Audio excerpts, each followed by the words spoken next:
Hey guys, what's up? MurderofBirds here, bringing you my anime review for Hunter x Hunter episode 133, and this episode was really, really great. I really loved it. The development between Icalgo and Welfin's overall development, which I love him so much more as a character, and ultimately the inevitable disaster that is happening for the Chimera Ants right now, which I have no idea what the hell is going to happen, what's going to become of them. I do have a theory, but I'll get to that in a little bit. But basically, the first part of the episode was really great. I love the interaction between Welfin and Icalgo. They find out that they both knew each other in their former lives as humans.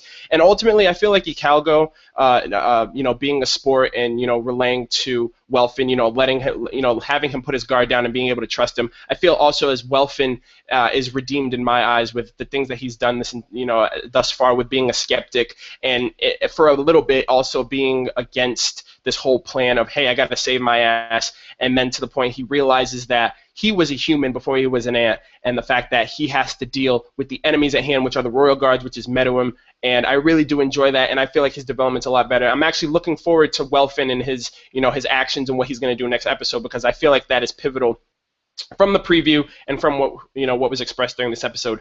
From there, I also feel like the whole deal with Gyro is something that I feel like they emphasized a lot in this episode, not just this episode, but little context clues here and there. When Icalgo and Welfin first met after their first developmental interaction, Welfin was talking about Gyro, how him and Gyro grew up together, and how Gyro was a big influence for him. Also, we got an entire half of an episode of Gyro's backstory with his abusive father, his household, how he was raised, and how he perceives the world and such. So I feel like Gyro, I don't know if he's like an entity. I don't know if he's still alive. I don't know if he's dead. I don't know what became of him. If he made it out of his royal bait, if he made it out of the base, if the royal guards had ate, if he was eaten by the queen or something. I don't know. But I feel like because he was expressed this episode, and the fact that we got little tidbits of him here and there, I feel like he's going to be pivotal in the episodes to come, or with Welfin or something like that. So that was my take on that.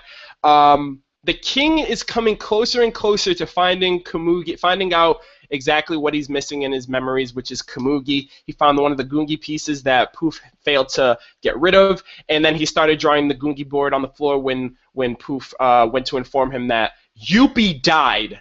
Okay? Yuppie died. Now let me talk about that, all right? Because his death was very tasteless. And I was thinking, I'm like, why did they do it like this? It's like, he's just on the floor dead, okay? We got little context clues of, hey, there's something wrong with him at the beginning of the episode. He was coughing. He was constantly coughing, so I was like, what the hell's up with him? Why is he coughing? Like, they never show any signs of fatigue or any signs of, internal stress or anything like that. So it's like, why are they expressing that? What's wrong with him? And then he's coughing up blood, and I was thinking, maybe he gave too much of his power to the king when he, infused his life energy to the king to revive him. Maybe he just did it a bit too much, and now he's suffering internally for it. And then after that, it's like, dude, he's really laid flat, dead out on the floor. And the reason why this struck me as I didn't like it is because the way that it was done. We didn't get to see him reflect on his life. We didn't get to see him reflect on his emotions, his entire development as of right now, the choices that he made, and ultimately what signified him as a Chimera Ant and as a character. I compare this to Pitho because Pitho was always loyal to the king. Everything she did, she lived and did for the king. And when it came down to her final moments, she stood with conviction that she was glad and content with the fact that Gon was going to destroy the living crap out of her, because she would rather it be her than Meruem. Okay? And that's why I feel like her development and her character was just signified in that one moment. The fact that she's gone still pains me because she was one of my favorite characters.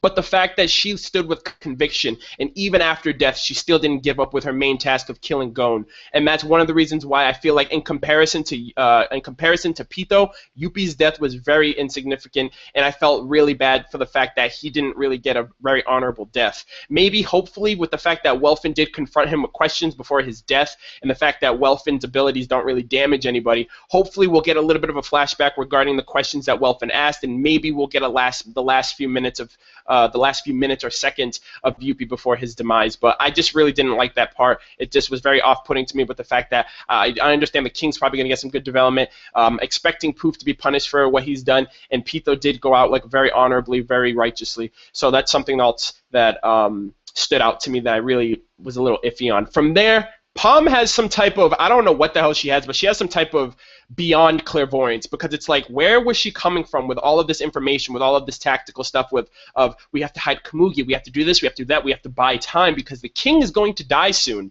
I know this because apparently I have some psychic abilities, and I'm like, what? How does she know this? What the hell's going on? And then we see that Poof died. I'm sorry, we saw that Yuppie died, and then at the end of the episode we also saw that Poof was bleeding.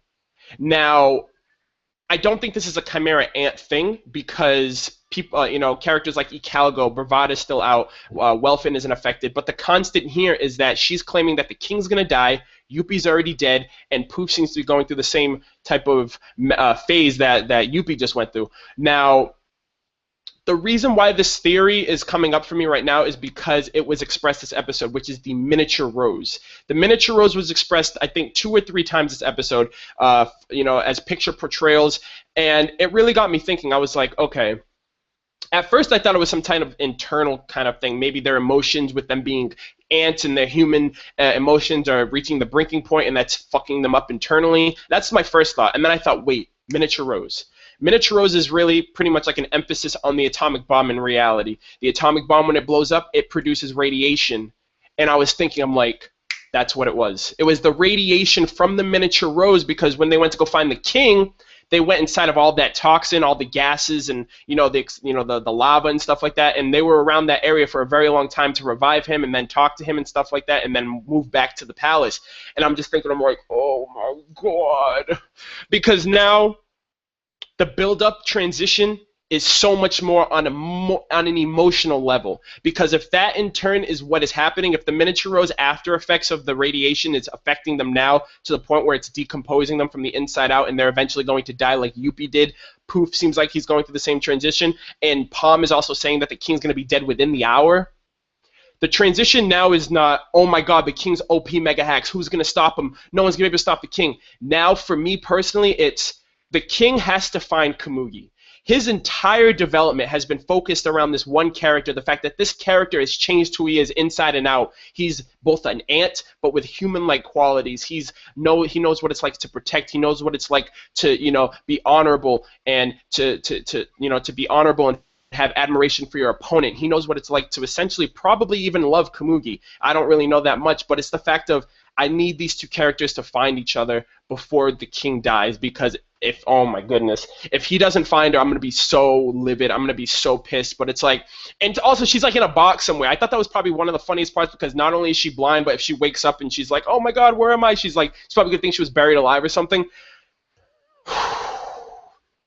Dude, I have no idea. But all I know is that and it's kind of anticlimactic too, because it's like, I was expecting a bomb-ass fight. Essentially, I mean, granted, this arc has been very vivid on the complex emotions and all of those other types of things in development. So, I mean, the episode was great because of the build-up. If this in turn is what it is, and the radiation from the miniature rose, the theory that I had is actually true, it's going to be a test of time, because it's like, every second that passes, Meruem is dying slowly but surely. And if he needs to find Komugi. He needs to tell her how they need to, they need to talk to each other. They need to find out how each other feels, and they need to get their overall emotions expressed to one another. Maybe they love each other. Maybe he loves her. Maybe he cares for her more than just a Gunji player.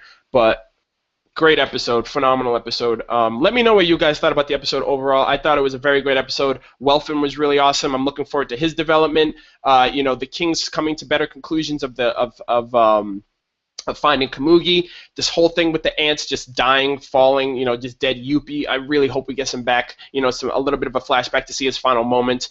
But let me know what you guys thought about the episode, what you guys liked about it, what you didn't, what you're looking forward to. Also, be sure to like this video if you enjoyed, and subscribe to if you're new to my channel. I'd really appreciate that as well.